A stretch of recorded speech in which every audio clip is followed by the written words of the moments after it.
Assalamualaikum warahmatullahi wabarakatuh. Om Swastiastu, Namo Buddhaya, salam kebajikan, salam sejahtera untuk kita semua.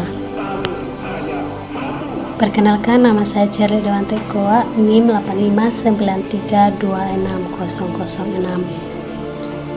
Prodi Sastra 1 Pendidikan Guru Sekolah Dasar UPBJJ UT Kupang. Di video kali ini saya akan menjelaskan mengenai proses lahirnya Pancasila, nilai-nilai yang terkandung di dalamnya, serta relevansinya bagi generasi muda. Proses perumusan dan penetapan Pancasila sebagai dasar negara melibatkan 3 badan penting yang pada saat itu melalui tahapan yang sangat krusial, yaitu yang pertama Badan Penyelidik Usaha Persiapan Kemerdekaan Indonesia, kedua Piagam Jakarta, dan yang ketiga Panitia Persiapan Kemerdekaan Indonesia atau PPKI. Proses dimulai dengan sidang pertama BPU PKI yang berlangsung pada tanggal 29 Mei sampai tanggal 1 Juni 1945. Tujuan sidang ini adalah untuk merumuskan dasar negara Indonesia merdeka. BPU PKI sebagai penyelidik dan penyusun dasar negara bagi Indonesia merdeka. Perumusan Piagam Jakarta pada tanggal 22 Juni 1945. Setelah sidang BPU PKI, maka dibentuklah Panitia 9 yang pada waktu itu diketuai oleh Bapak Insinyur Soekarno-Hatta untuk merumuskan kembali usulan-usulan dasar negara.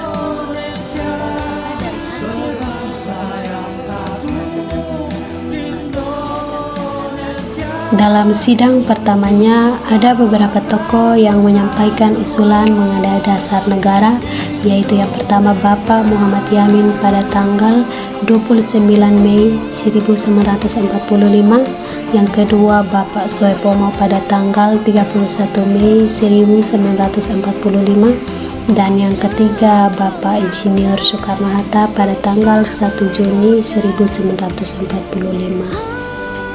Untuk perumusan Piagam Jakarta pada tanggal 22 Juni 1945, setelah sidang BPU PKI, maka dibentuklah Panitia 9 yang pada saat itu diketuai oleh Bapak Insinyur Soekarno-Hatta untuk merumuskan kembali usulan-usulan dasar negara yang telah disampaikan. Nah, dari hasil rumusan-rumusan inilah maka yang kita sebut dengan Piagam Jakarta. Untuk menjaga keutuhan dan persatuan bangsa Indonesia yang baru saja merdeka, maka dilakukanlah perubahan pada sila pertama sebelum Pancasila disahkan. Pengesahan Pancasila pada tanggal 18 Agustus 1945, sehari setelah proklamasi kemerdekaan, PPKI mengadakan sidang dan mengesahkan Undang-Undang Dasar 1945 serta dengan pembukaannya. Namun, sebelum pengesahan, frasa kontroversial dalam sila pertama Piagam Jakarta diubah menjadi ketuhanan yang Maha Esa. Perubahan inilah yang menunjukkan sikap mengutamakan persatuan dan kesatuan bangsa di atas kepentingan golongan maupun pribadi. Dengan demikian, rumusan Pancasila yang menjadi dasar negara Indonesia tercantum dalam pembukaan Undang-Undang Dasar 1945 yang disahkan oleh PPKI pada tanggal 18 Agustus 1945.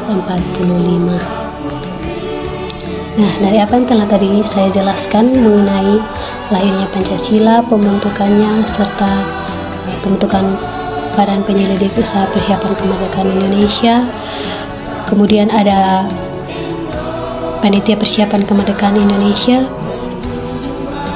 yang menjadi nilai-nilai luhur yang tercermin dari ketiga aspek ini adalah peristiwa perumusan Pancasila dari BPU PKI hingga PPKI mencerminkan nilai-nilai yang menjadi inti kepribadian bangsa Indonesia, yaitu yang pertama, toleransi dan kebijaksanaan.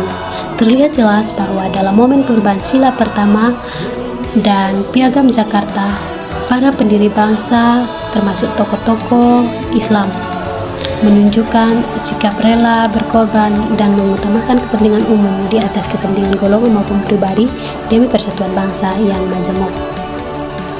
Yang kedua, musyawarah dan mufakat. Seluruh proses perumusan dasar negara dilakukan melalui perdebatan dan penyampaian serta pendapat dalam sidang BPU PKI dan PPKI. Mereka menghargai perbedaan pendapat dan mencapai keputusan melalui persatuan yang didasarkan pada hikmat kebijaksanaan. Yang ketiga, semangat kekeluargaan dan gotong royong. Para tokoh bekerja keras dan bersama-sama merumuskan fondasi negara tanpa memandang suku, agama, ras, antar golongan, dan lain sebagainya. Hal ini menunjukkan semangat untuk mencapai cita-cita bersama. Yang keempat, integritas dan patriotisme. Para pendiri bangsa memiliki komitmen untuk mendirikan negara yang berdaulat dan adil dengan menanamkan nilai-nilai kebangsaan yang digali dari budaya Indonesia sendiri. Jadi, apa sih relevansinya bagi generasi muda? Tentu ada relevansinya. Pelajaran terpenting dari sejarah lahirnya Pancasila adalah kemampuan untuk bersatu dan berkompromi di tengah perbedaan yang ada. Para pendiri bangsa mengajarkan begitu banyak hal bagi kita sebagai generasi muda. Itu yang pertama, perbedaan suku, agama, ras, pandangan, politik, golongan itu tidak boleh menjadi penghalang untuk mencapai tujuan dan nasional yang lebih besar. Yang kedua, setiap masalah harus diselesaikan melalui diskusi yang bersama, jujur dan terbuka, dengan mengedepankan akal yang sehat dan kepentingan bersama, bukan dengan paksaan maupun kekerasan. Yang ketiga, kita harus siap mengesampingkan kepentingan pribadi atau golongan demi kemaslahatan seluruh rakyat Indonesia.